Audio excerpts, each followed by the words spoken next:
Buenas tardes ingeniero, espero se encuentre muy bien. Mi nombre es Juan Manuel García Castro, voy a presentarles la sustentación respecto al diseño de la vía. En este caso, digamos, el diseño de la vía en espiral y, digamos, la vía en curva normal.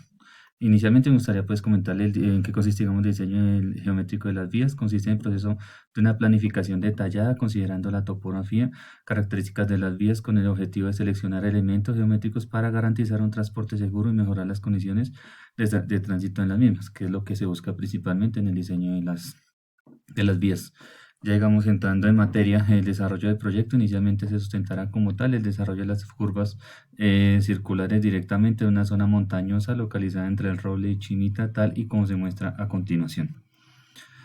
Bueno, digamos, antes de entrar en materia como tal del diseño de curva normal y en espiral, es importante hacer referencia a lo que es el trazado de nuestra carretera desde el punto A al punto B, teniendo presente, digamos, varias condiciones respecto a, por ejemplo, curvas de nivel, condiciones topográficas del terreno, cantidad de terraceos que hay que realizar conforme, digamos, se presenta en esa ilustración, que es nuestra imagen, lo que llamamos nuestra línea de ceros para poder ya proseguir con el diseño, digamos, ya de las curvas como lo solicitó.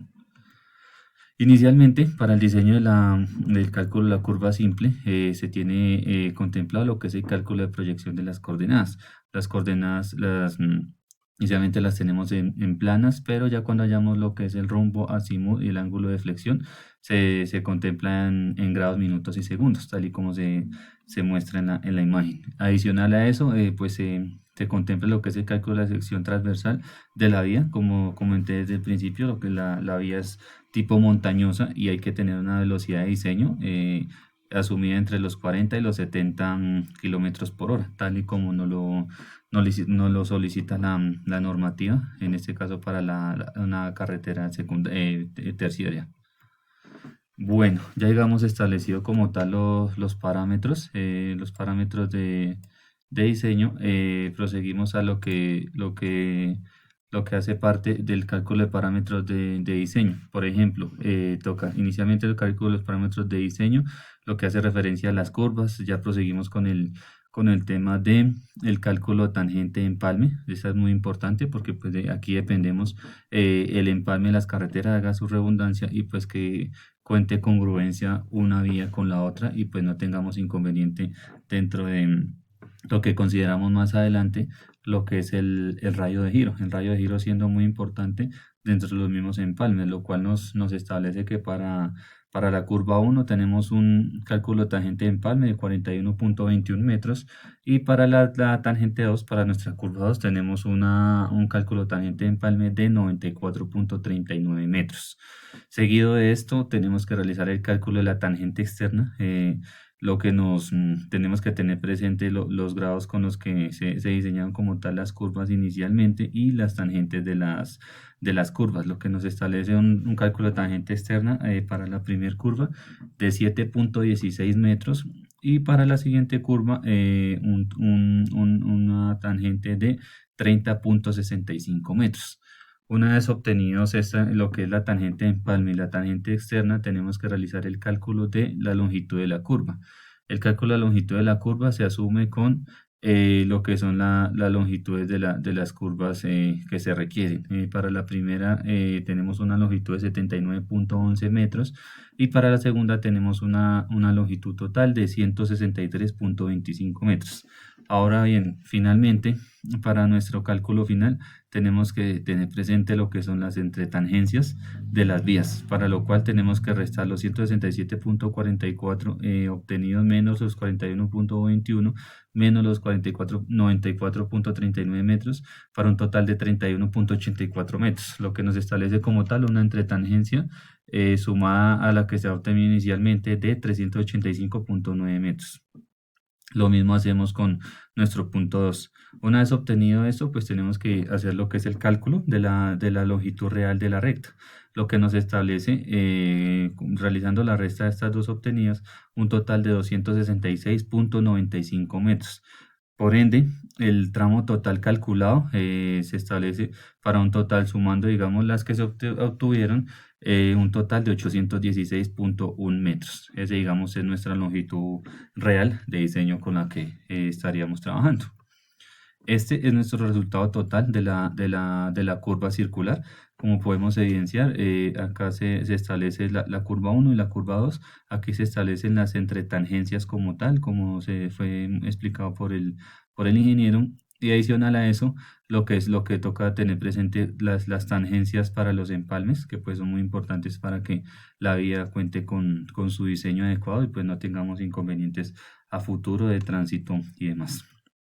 Ahora procediendo, una vez obtenido el cálculo de la curva circular, procedemos al cálculo como de la curva en espiral, para lo cual inicialmente tenemos que contemplar el cálculo de transición del peralte.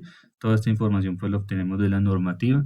Cálculo de la transición del peralte. Una vez obtenido esto, pues, procedemos a hallar lo que es la variación uniforme de la aceleración centrífuga. Esta aceleración centrífuga, como nos lo establece la norma, lo que nos va a permitir es que el vehículo como tal adquiera esa seguridad en la vía, en cada uno de los giros, y pues no tenga, digamos, como esa fuerza de empuje que permita que el vehículo se salga de la curva. Básicamente eso es lo que nos establece como tal la aceleración centrífuga. Procedemos a hallar la variación de la aceleración centrífuga, como lo expliqué, la velocidad específica. Procedemos con la longitud de los espirales, muy importante para el diseño. Una vez obtenido esto, procedemos con el ángulo de flexión. Posterior, obtenemos lo que es el cálculo de longitud curva espiral. Y una vez obtenida esa información, hacemos un análisis como tal de lo que son los parámetros establecidos. Estos parámetros incluyen tema de velocidad, tema, digamos, de aceleración centrífuga, con el fin de verificar que la curva nos cumpla. Como fue en este caso, digamos, la velocidad nos está dando por encima de, digamos, de lo que nos establece la norma, que es por 2 por 18,056, entonces está cumpliendo como tal con el diseño.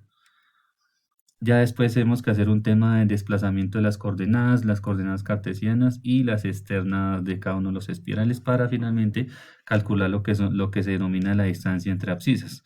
La distancia entre abscisas obtenemos un valor de 225,59 metros, lo que por ende nos sigue cumpliendo con la norma, porque pues claro, se realizó el desplazamiento de las coordenadas y esas coordenadas nos está diciendo que se mantiene como tal en el tramo de la vía, y por ende no se sale, digamos, dentro de esa área de influencia como tal del diseño. Por ende, digamos, estaríamos de igual manera cumpliendo con la normativa.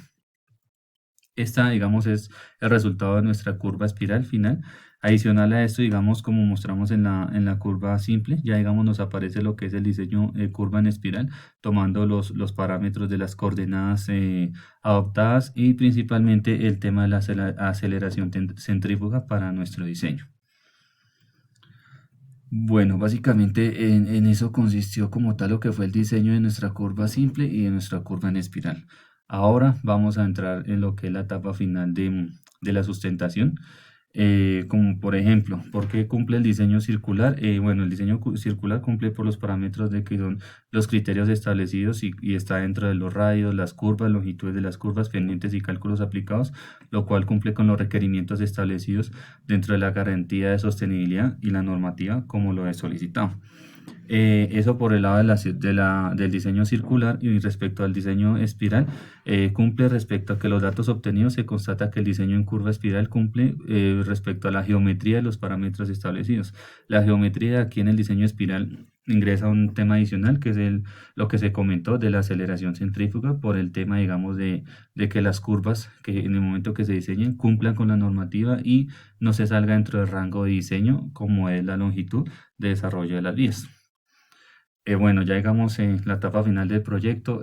Como gustos, digamos, lo que más nos gustó, bueno, personalmente lo que más me gustó, digamos, dentro del trabajo del diseño fue la aplicación del software Civil 3D. Pues la verdad no he tenido como el acceso a usarlo como tal. Me parece muy importante, una herramienta computacional muy importante para el desarrollo. El trazado de la vía también me pareció muy importante, teniendo muchos factores presentes, la aplicación de los criterios establecidos de la norma. Ya como dificultad en el diseño, respecto a la dificultad en el diseño, se considera que pues fue muy difícil de mi parte el cálculo de los ángulos, adicional a eso, hallar la longitud del tramo pues inicialmente. Otra dificultad fue hallar las variaciones de la velocidad centrífuga, y como una alta dificultad se consideró el hallar los desplazamientos de las coordenadas para las respectivas correcciones en los puntos. Y finalmente, como consideraciones importantes del diseño de carreteras, es importante tener presente la seguridad vial, condiciones climáticas, costos y presupuestos, regulaciones normativas.